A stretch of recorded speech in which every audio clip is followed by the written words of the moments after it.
This is the Murli of the 6th of December, 1987.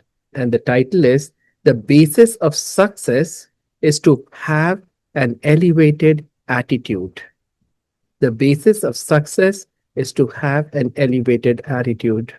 Today, Bab Dada is looking at the gathering of his holy swans everywhere. So let's see ourselves as holy swans. Each holy swan is seated on the seat of his elevated stage. Each holy swan is seated on the seat of his elevated stage. So it is about both brothers and sisters. But Baba is saying his doesn't mean only for brothers, it is for all of us. In any case, we are all souls, neither males nor females. So, this gathering of holy swans seated on their seats is alokik and unique in the whole cycle. This gathering of holy swans seated on their seats is alokik and unique in the whole cycle. Each holy swan is decorated extremely beautifully with his or her specialities. The specialities are the elevated decoration. The decorated holy swans look so lovely. Bab Dada is pleased to see each one's decoration of specialities. All of you are decorated because as soon as you were given this Brahmin birth, Bab Dada gave you the blessing, may you be a special soul. Bab Dada gave you the blessing, may you be a special soul. Although it is number wise, even the last number soul is a special soul. To enter Brahmin life means you're among those who are counted as special souls. Even if you are the last number in the Brahmin family, in comparison to the many souls of the world, you are remembered as a special soul. This is why it is remembered a handful out of multi-millions and a few out of that handful. So a gathering of Brahmins means a gathering of special souls. Today, Bab Dada was seeing that although the Father decorates everyone equally with specialities, some imbibe that decoration and use it at the appropriate time. Whereas others are either not able to imbibe it or are not able to use it at the appropriate time. So there are two aspects here. One is to imbibe the decoration, and the second is to use it at the appropriate time. So the first category souls were able to do both of these things, whereas the second category souls were either not able to imbibe the decoration, or if they had imbibed the decoration, they were not able to use it at the appropriate time. For instance, those of royal families nowadays decorate themselves appropriately according to the time, and that looks so good. As is the time, so is their decoration. This is called being knowledgeful. As is the time, so is their decoration. This is called being knowledgeful. Nowadays, people keep various sets of decoration or jewelry. Yes, sisters, you have different sets of jewelry for different occasions. So Bap Dada has also given you so many various sets of many specialities and elevated virtues. No matter how invaluable a decoration may be, if it is not appropriate for the time, how would it look? Similarly, the Father has given everyone the decorations of specialities, virtues, powers, and jewels of knowledge. But you become number wise in using them at the right time. All of you have all of these decorations. Each speciality and virtue has its own importance according to the time. If while having them, you don't use them, then although they are invaluable, they have no value. For whatever task you need to imbibe a speciality, that particular speciality is valuable at that time.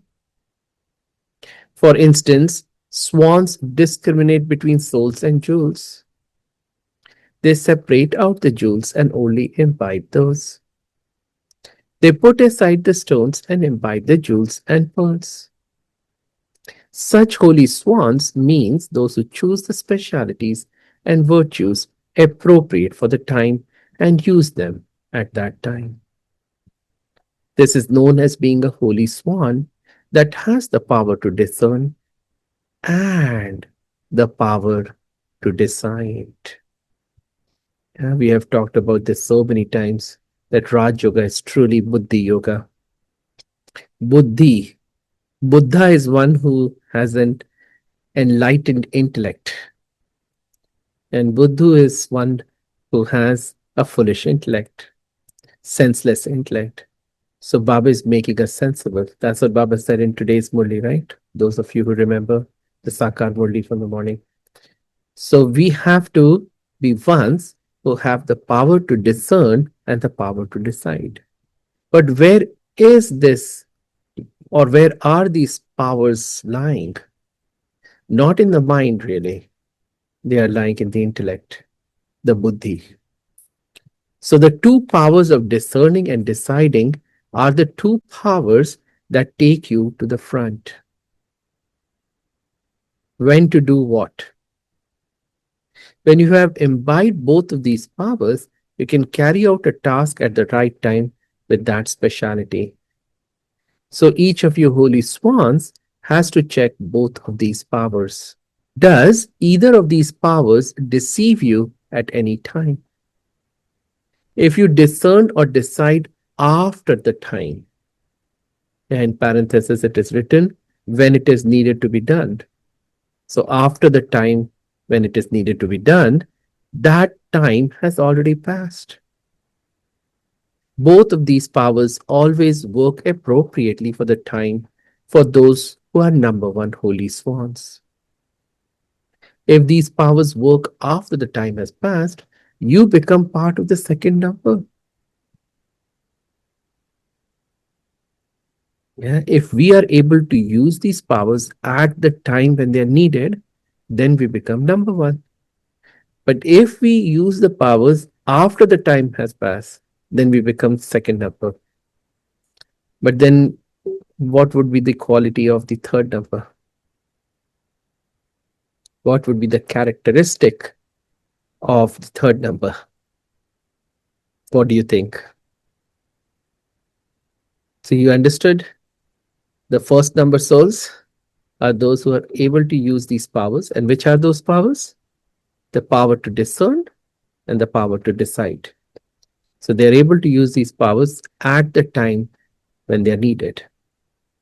The second number souls are those who are able to use these powers a little bit later, not at that time, but after that. And what would be the third number souls? Baba is saying, don't even ask about the third number. Only the swans whose intellects are always pure, that is holy, are able to carry out a task at the right time. So the holier we are, the purer we are, our intellects will be able to then carry out the task that is needed at the right time, in the right way. You were told the meaning of the word holy. One holy is pure. In Hindi, holy means that past, that has passed. So those whose intellects are holy, which means pure and clean, and those who have the practice of always letting the past be the past at every second and in every situation, are always holy. So those whose intellects are holy, which means pure and clean, and those who have the practice of always letting the past be the past at every second and in every situation, are always holy. That is, they remain colored with spiritual color. They're always colored with the Father's company. So the word, so the one word holy is used in three ways. Yes. Baba ki holy. That is, I have now made Baba as my everything, everyone. Yeah. So I don't want to become anyone else's. I'm just Baba's. So that holy, then holy, that thing that has happened in the past, that is gone, past is past, and holy is purity as well. So the one word holy is used in three ways. Those who have the speciality of all its three meanings, that is, those swans who know this method, attain success at every moment. So today, Bab Dada was looking at the speciality of holy swans in this gathering of holy swans. Whether it is a physical task or a spiritual task, the basis of success in both are the powers to discern and to decide. For example, at work, if a patient comes to me and if I'm able to diagnose the problem that the patient has, then that will give me success. People will say, yeah, this is a good doctor. I need to come to this doctor. Or people will employ me. Otherwise, they'll say, oh, this doctor doesn't know what is right, what's wrong for the patient. So let's get somebody else. So I'll be replaced very quickly. So I have to have the power to decide and discern. So even in Lokic jobs, but yes, with Baba as well. So in the school of life, we all have to understand that without the powers to discern and decide truly, very clearly, we won't be able to achieve success. When you come into contact with anyone, unless you have discerned their motives and feelings, and then having discerned them, if you haven't decided accurately, you cannot be successful in either task, whether it is to do with people or situations. Yeah, people will come with different motives, different feelings. We have to be able to understand them and then to be able to serve them. You have to come into relationship with people and you also have to overcome situations.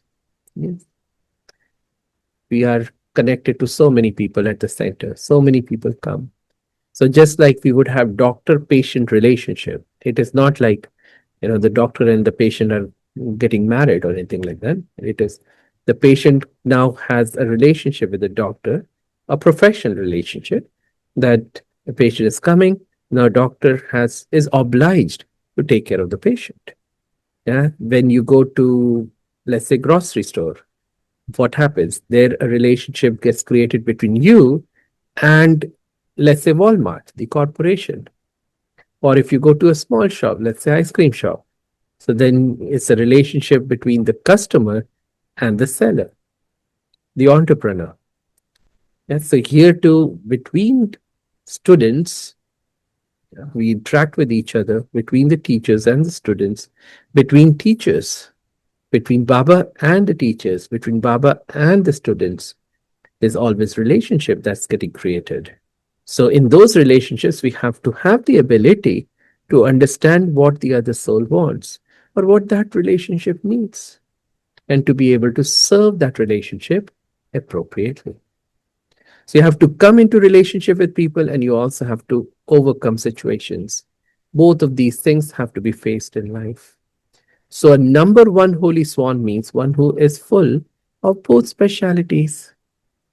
This was the news of today's gathering. Two specialities of having the power to discern and the power to decide, and that too to be able to use both of these powers at the right time. This gathering doesn't mean only those who are sitting here in front of Baba. In front of Bab Dada, along with all of you, all the children from everywhere have emerged. Bab Dada celebrates the meeting and has a heart-to-heart conversation with the whole unlimited family. All Brahmin souls with the power of their remembrance become present in Madhuban.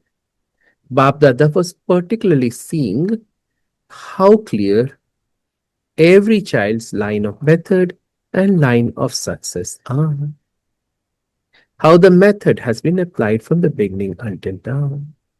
So Bab Dada was particularly seeing how clear every child's line of the method and the line of success are, how the method has been applied from the beginning until now, and how much success they have attained as a result of using the method. Yeah, so Baba wants to see how successful we are in whatever we are doing. Yeah, if we are running our family life, we have our spouses and children, what have you, yeah, in-laws. So how are we managing them? Yeah. Are we able to manage them in a way that will serve them and serve us? Or are we becoming subservient to even those relationships, those situations? And then when we come to the center, then center has to be run. Center has to move forward. Center has to grow. Are we being able to be successful in that as well? And in society, at work, wherever else. So Baba was looking at the line of success and how the method has been applied from the beginning until now, and how much success they have attained as a result of using the method. How clear are both these lines? How long are they?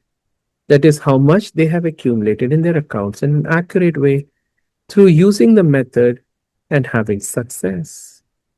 The foundation of the method is having an elevated attitude. If the attitude is elevated, then the method is accurate. And if the method is accurate, then the success is definitely elevated too. Yeah, so, attitude is a very important aspect. What is my attitude towards the situation and towards life in general? If I keep an elevated attitude, then what would happen? The method that I'll use to handle the situation will also be accurate, will also be elevated. And when the method is elevated and accurate, then the success will be happening automatically. I'll find success, I'll get success in everything that I do. So the seed of the method and its success is your attitude.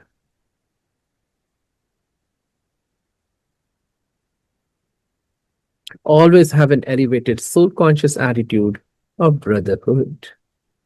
This is the main thing, but along with that, while coming into contact with every soul, let there always be an attitude of, now, very powerful sentence, attitude of benevolence, love, cooperation, selflessness, and of being free from sinful thoughts. Let there always be an attitude of benevolence, love, cooperation, selflessness, and of being free from sinful thoughts. Let there be an attitude that is free from wasteful thoughts. Sometimes you have an attitude of wasteful or sinful thoughts towards some soul, and as is your attitude and vision, so you will see the world of that soul's tasks and actions accordingly. Sometimes Baba hears this and also sees this in the children. Yeah, if you're holding negative attitude, negative vision for someone, yeah, this soul is like that. This soul is never going to change. This soul has so many entanglements, so many shortcomings. When we hold those kind of visions and attitudes towards that soul, then that soul will also behave in that way. In a way, we condemn the soul to behave in that way. So Baba wants us rather to hold the vision of cooperation, benevolence, love, selflessness.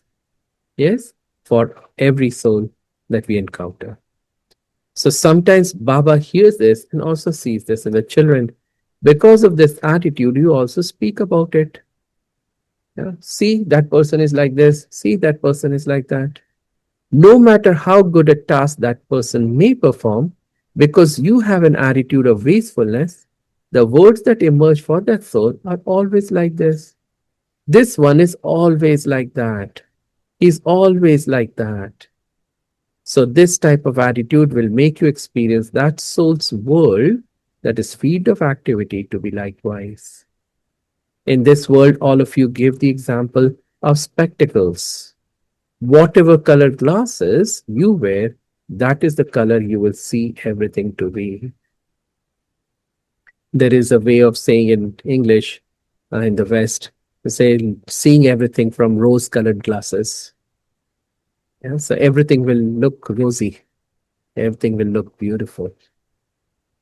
So, whatever colored glasses you're wearing, that's how you will see things.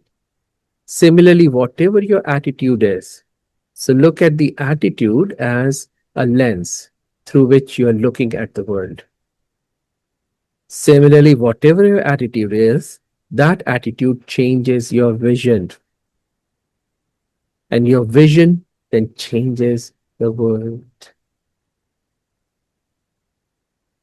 If the seed of the attitude is always elevated, then the method and result are definitely successful. So, first of all, check the foundation of your attitude. That is called having an elevated attitude. In any relationship or connection, if there's a mixed attitude instead of an elevated attitude, then no matter how many methods you adopt, there won't be success. If any relationship or connection, if there's a mixed attitude instead of an elevated attitude, then no matter how many methods you adopt, there won't be success. This is because the seed is the attitude, the tree is the method, and fruit is the result. Lovely, isn't it? The seed is the attitude, the tree is the method,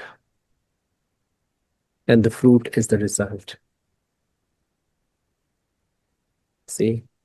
So if you plant the seed of right attitude, elevated attitude, then the right method, elevated method will grow out of that.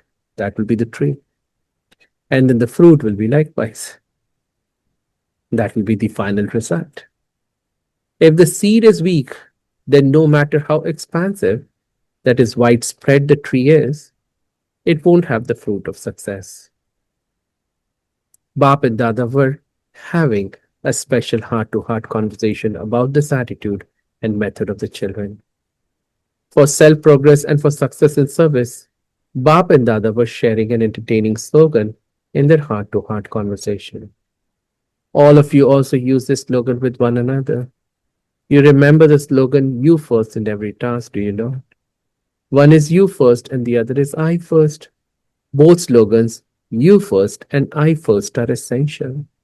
However, whilst having their heart-to-heart conversation, Bap and Dada were smiling.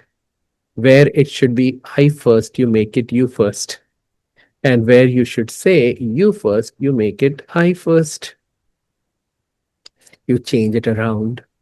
When anything to do with self-transformation comes up, you say you first. If this one changes, I will change. So that is you first, is it not? And if any chance arises for service or for facing a situation, you try and make it I first. I too am something. I should be given the chance. Why is that person given the chance? I'm no less. Yeah, these are the words we say. I should also receive something. So, where you have to say you first, you say I first. To remain constantly stable in your self respect and to give respect to others means to say you first. It shouldn't be that you simply say you first in words, but your actions are then different. You have to remain stable in your self respect and give respect. What would be the sign of giving respect and being stable in self respect? Always check two things at this. So, I first and you first. Where there is the need for self transformation, then it should be I first. Not when that person changes, I'll change. And when there is this service opportunity or something else, maybe some accolades are being passed around, then what do? You first, you first. That should be the right thing. But Baba is saying this giving respect and becoming or being stable Yeah, being stable in self respect requires us to check two things. And what is that? One is an attitude of arrogance, and the other is a disrespectful attitude. An attitude of arrogance, and the other is a disrespectful attitude. Someone who is stable in his self respect and is a bestower, who gives respect to others, would not have either an attitude of disrespect or of arrogance. What is Baba saying? Someone who is stable in his self respect and is a bestower, who gives respect to others, would not have either an attitude of disrespect or of arrogance. This one always does it like that. This one is always like that. This too is being disrespectful to that soul in a royal way. To remain stable in your self respect and give respect is known as saying, you first. Do you understand? In any situation of self progress, if you always remember the slogan, I first, what will the result be? I first means the one who takes the initiative. That is Arjuna. Arjuna means a special soul, a unique soul, a lokic soul, and a lokic special soul. Arjuna means a special soul, a unique soul, and a lokic soul, and a lokic special soul. Father Brahma became Arjuna, that is the number one soul, by always living with the slogan, I first. You were told about number one, which means the number one division. In fact, there would just be one person who is number one. So both slogans are essential. Yeah. Which two slogans? I first and you first. Yeah. And in you first, that is, we are giving respect to others. But before that, we have to be stable in our own self respect. We can only give respect to others when we are stable in our own self respect. And Baba is talking about these two attitudes that we have to be very careful of, the attitude of disrespect and the attitude of arrogance. Yes, so what is Baba saying? That we have to be very careful that there should not be the slightest trace of the attitude of disrespect or the attitude of being arrogant. Yes, and sometimes these are very subtle. Deep inside, what happens is the thought that I am no less, creates that different kind of energy in the way we interact with others. Yes, so all those things will not allow us to be successful in life. So both slogans are essential. However, you were told on what basis the numbers are created. When someone doesn't use any of the specialities at the appropriate time, the number changes. Yeah, the number one soul would be to use the speciality at the time when it is needed. Those who use them at the right time win.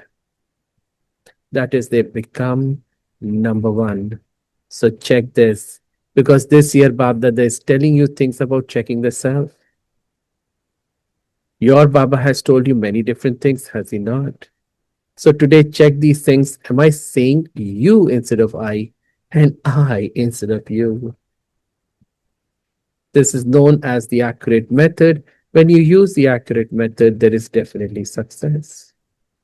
You were told the method for this attitude. Check two things. Let there not be any attitude of disrespect or of arrogance.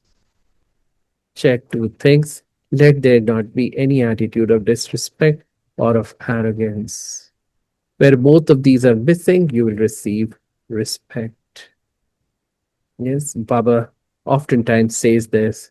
The more self respect that we are in, the more respect we get from others.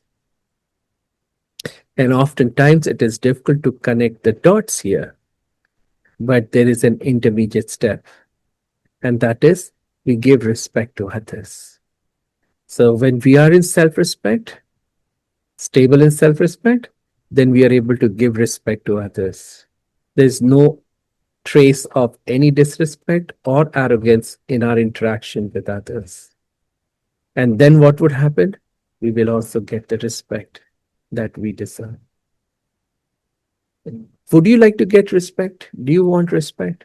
Is there anyone here who likes disrespect? No one, right?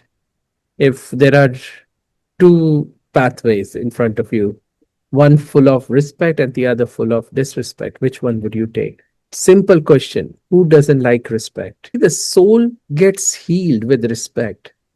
Getting respect is a very healing aspect for the soul. But yes, now the next step, which I was trying to get at, was we have to earn respect. We have to do something to get respect. So, how will we get respect? Is when we give respect to others, then we'll automatically get respect. But we can give respect to others only when we are stable in self respect. So, you understand? Everybody understands? Then we all want respect.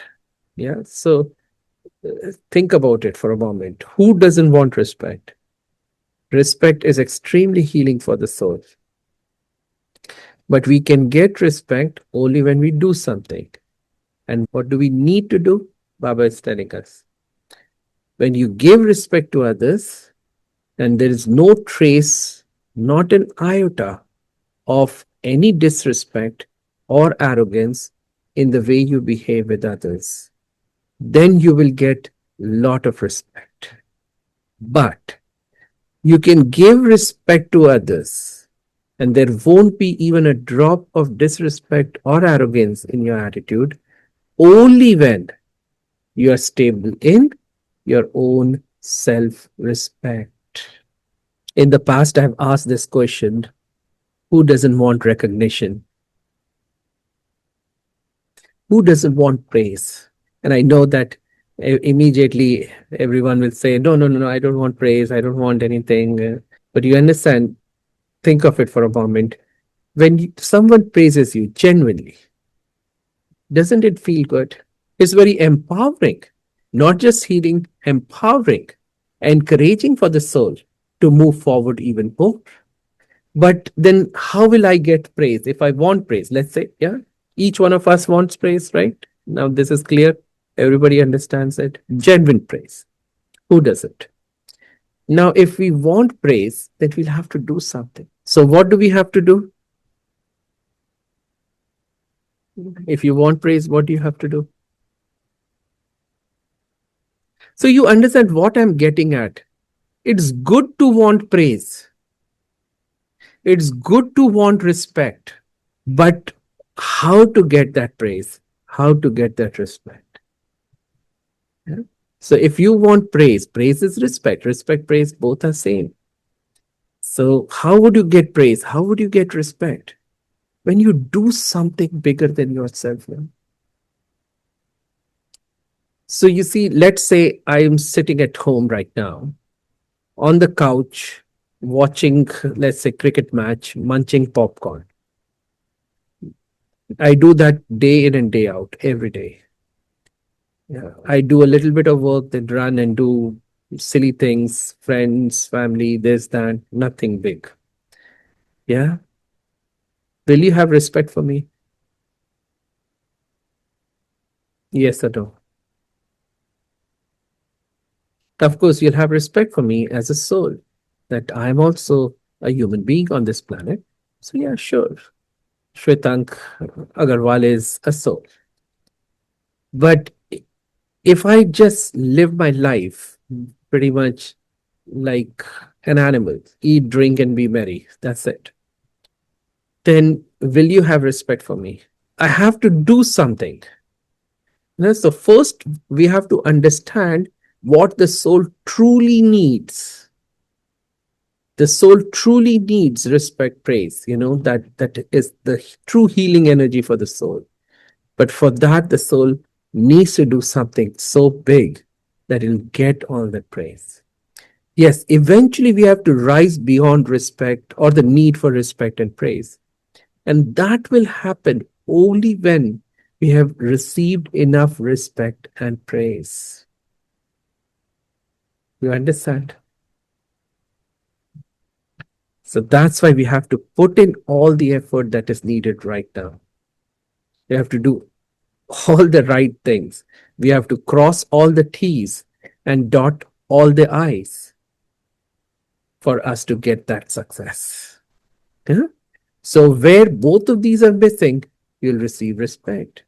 Whether you ask for it or not, whether you think about it or not, people and nature will automatically continue to give you respect. When you have the slightest desire to receive respect, even in your thoughts, you won't receive it. Yes. You understand what Baba is trying to say? So you do have to have the thought to receive respect, but you have to figure out what is the right way to get respect. The thought that, no, I don't do anything, but I should get respect is not going to work. To be humble means to say you first. The humble stage will automatically make others give you respect. In situations that challenge your self respect, to say you first means to become equal to the Father. In giving respect, Father Brahma always kept the world Mother Jagadamba, Mother Saraswati first, and then came Father Brahma. Although being Mother Brahma for the sake of giving respect, he placed Mother Jagadamba ahead. So Baba is saying he kept the children in front in every task, whereas in terms of the stage of effort, he kept himself in front in the form of an engine. An engine is always at the front. You always saw in Sakar Baba's life, whatever I do, others who see me will do the same. So what did Baba do? When there was any recognition, any accolades that were to be received, then Baba would put others in front of him. Yeah, everything is because of this soul or these souls. And when there was service to be done, when job had to be accomplished, Baba would say, I will do it. I will be in the front. So you first versus I first. Where you first should be there, we say, no, I first. I should get the respect. I should get the accolades. I should get the recognition. I should get the praise. Whereas where the task has to be accomplished, then you do it. You do it. No, Baba wants that to be reversed. So, in terms of the method, self progress, and in the line of intense effort, he always kept himself first. So, today Baba was checking the lines of the method and success. Yeah, so, for us too, what do we have to do? For the method, for self progress, and in the line of intense effort, we have to always keep ourselves first, just like Baba did. So don't change this around. To change it around means to change your fortune around. Be holy swans and always be those who have a broad and unlimited intellect with the powers to decide and discern at the right time. Always let the seed of your attitude be elevated and continue to experience the elevated method and success. You were also told earlier that Bab Dada has love for the children. What is the sign of love? One who loves someone cannot bear to see weaknesses in them. Right? You see, nowadays we have to understand also that we say unconditional love. In a way, there is no unconditional love, but also there shouldn't be unconditional love. You understand? I'm saying something a little radical right now. That when we say, I accept you the way you are, is this good? Mhm. No, if you truly love someone, you will try to fix that person's weaknesses. Yeah, of course, you can't truly change others, but you can. So, if let's say somebody has some weakness and you want to fix that person's weaknesses, if you truly love that soul. Yeah. If you don't love that soul, then you are indifferent to that soul. A big epidemic of indifference is going on in the world at this time. But if you truly love that soul, you want to protect that soul from not just external factors, but also from their own weaknesses or his or her own weaknesses. You understand what I'm saying? So that unconditional acceptance is not necessary. You don't necessarily have to accept that person's weaknesses and say, all right, I'm okay with your weaknesses. No, I'm going to fix your weaknesses, but not in the way that other people do or worldly people do. How we have to do is through love, through compassion. Slowly but surely, we have to fix their weaknesses. So he always wants to see himself and the one he loves perfect and equal. Do you understand? So, do you understand? So, your attention is constantly being drawn to this and you're being made to check. This is the true love that makes you perfect. Acha. Now, the majority here are older children from everywhere. Do you know the meaning of older ones? Babdada calls older ones those who are strong in everything. Old ones means strong ones. Experience also makes you strong. You're not such weak ones who become afraid when Maya the cat comes even slightly. All of you who have come are old, strong ones, have you not? It doesn't matter that all of you have said I first in this chance of a meeting. However, in every task, there are the laws and the benefits. It isn't that when you say I first, 1,000 of you turn up. So, in the corporeal world, there are laws and also benefits. In the subtle region, there is no question of laws. Laws do not have to be created there. It takes effort to have an Avyakt meeting, whereas the corporeal meeting takes place easily. Yeah, which is easier, corporeal meeting or Avyakt meeting? For the corporeal meeting, yeah, you have to get ready, then get out of your house, travel at least some distance, then go to meet that person, right? Avyakt meeting with Baba can be instantaneous. But then why is Baba saying it takes effort to have an Avyakt meeting, whereas the corporeal meeting takes place easily? Mhm. Very deep, actually. What Baba is trying to say is there is a deep inner preparation that is needed for that Avyakt meeting. Yeah, you can just get ready physically and come to the center, meet other students, or go to some other place and meet some other person that you were supposed to meet. That's not that big a deal. But to really create that Avyakt meeting with God, especially, yes, there's a lot of inner preparation that is needed. So this is why you all come running here. However, according to the time, to the extent that there are laws, so there are benefits. When Bab Dada gives even a little signal, you feel we don't know what is going to happen next. If anything is going to happen, it will not happen by telling you in advance. When Sakar Baba became Avyak, did he tell you?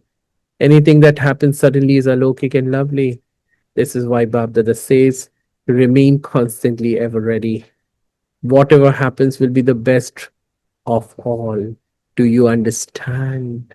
Acha. And then the salutations to all the holy swans, to all the intelligent children who develop broad, unlimited, elevated, and clean intellects. Yeah.